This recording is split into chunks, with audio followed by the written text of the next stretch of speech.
มาลำบากแค่คอนเทนต์นี่อันนี้เขาสิมาพากันสำรวจเบิงก็มองอยู่สวนเนาะ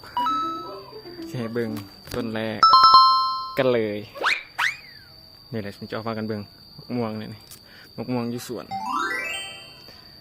อันนี้เป็นมะม่วงขิวไม่ได้เอาตรงอย่างมาห่อไว้โอเคพร้อมนี้ถงแล้ว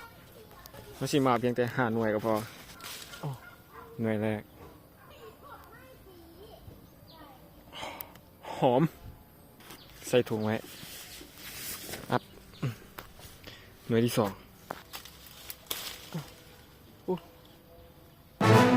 หอยน้ำฝนคือเก่าเลยพี่น้องเลยขูดตัวอย่างออกมีแต่หอยเมงเจาะใส่ลงไปหน่วยที่ 3นี่ซอกหน่วยที่ 4เด้ออันหน่วยเดียวดีเนาะเนี่ยเห็นแล้วอาจจะอยู่ในซอกในหลืบในหน่อยหนึ่งเพื่ออย่างเพื่อเพื่อให้มันติดถงร้ายหน่วยที่ 4แล้ว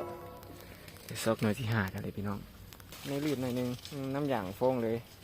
น้ำเต้แล้ววันนี้เขาก็ออกมาส่วนอีพอแล้วก็คุมเวียกอยู่ถึงคุณเขาพอดีแล้วเวียกแล้วพอดีว่าอ่านได้เรียกได้แล้วเมื่อเฮือนแล้วก็เชียวเมื่อกินอยู่หอครับหรือมันอาจจะบ่ฮ้อนหอก็ได้มันอาจจะมื่อตั้งแต่อยู่เฮือนก่อนก็ได้เพราะว่ามื้อแรงนี่มันจะมีปาร์ตี้เนาะตรงก็สิหอดีบ่หอนี่เอาไปเพื่ออีกอุ้ยยุงเอาไปเพื่ออีกจัก2 หน่วยพอดีเป็น7 หน่วยซอกตื้มก่อนนะเราจะซอกตื้มก่อนนะไหวพี่น้องเลยซอกทึกอย่างมันเจ้าของต้อยจังเป็นซาดจะทับต่อเจ้าของสีลงได้ป่ะนี่นี่มันลำบากเนาะเห็นคอนเทนต์นี่มาลำบากแค่คอนเทนต์นี่เบาหรอก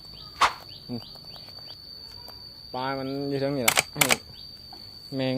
ให้สัตว์น้อยกินเมื่อเจียวตัวยืนถึงกับยันน้ำยางตกลงมาใส่หัวเจ้าของเพราะฉะนั้นแล้วเราต้องเอาก่อนที่น้ำยางจะตกลงมาโอเคเอาไปเอาก่อนอันไปเอาก่อน